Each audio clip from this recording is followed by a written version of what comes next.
In this video, we're continuing our discussion of transient vibrations. So here we're going to consider the response of a spring mass system to a ramp function and an exponential decay, as well as consider some other forcing functions. So first, let's consider the response of a spring mass system to a ramp function. So we can have a ramp function that looks like this, where our f of t is equal to some value beta times t. The equation of motion for this system is mx double dot plus kx is equal to beta t. So this leads to a particular solution by direct substitution of xp of t is equal to beta over k times t, where beta is the slope of our ramp function. So the total solution is then x of t is equal to a sine pt plus b cosine pt plus beta over kt. If the initial conditions are x of 0 and x dot of 0 are both equal to 0, so the system was initially at rest, then the values of a and b become these shown here. So again, we have to use the total response to find a and b based on the initial conditions. So the total solution is x of t is equal to beta over kp times pt minus sine pt.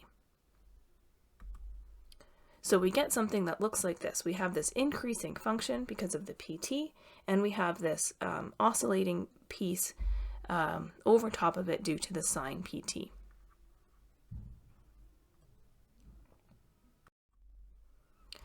Now we can consider the response of a spring mass system to an exponential decay. So if we have a forcing function that looks like this, shown here, f of t is equal to f naught e to the negative at, where a is some constant that defines the rate of decay, and f naught is the initial magnitude of the force. The equation of motion for this system is mx double dot plus kx is equal to f naught e to the minus at. So this leads to a particular solution, again by direct substitution, of this expression here. And so the total solution is our homogeneous part a sine pt plus b cosine pt plus the particular solution. Again, if the initial conditions are x of 0 is 0 and x dot of 0 is 0, so again the system starting at rest, then we can find the values of a and b from our total solution. So our total solution then becomes this expression here, which we can rewrite in this form. Take out this factor f naught over m a squared plus k.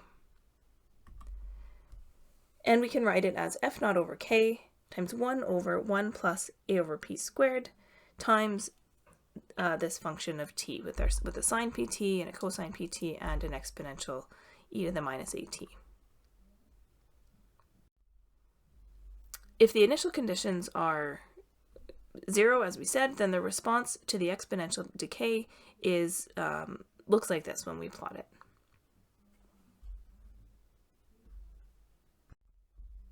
Now we can consider many other forcing functions.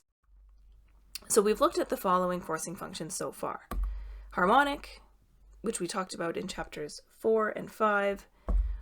Other periodic forcing functions that were not harmonic, so which we talked about in chapter 6.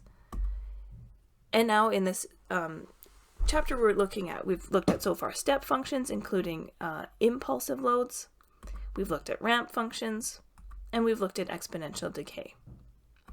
But there are many other possible functions, and depending on the forcing function, there are many ways of determining the response. So these are some simple forcing functions that we could consider. For example, if we had a forcing function that looks like this, really what we have is a step function minus an exponential decay. If we have a kind of decreasing ramp, we have a step function minus a ramp function. If we have this kind of triangular pulse, we have a ramp function minus this decreasing ramp starting at a later time. So in the previous slide, we can simply combine the behavior of two different forcing functions to provide a total forcing function, and the response is then the sum of the responses of the components. So we can do this using superposition, or we can do it using sequential analysis.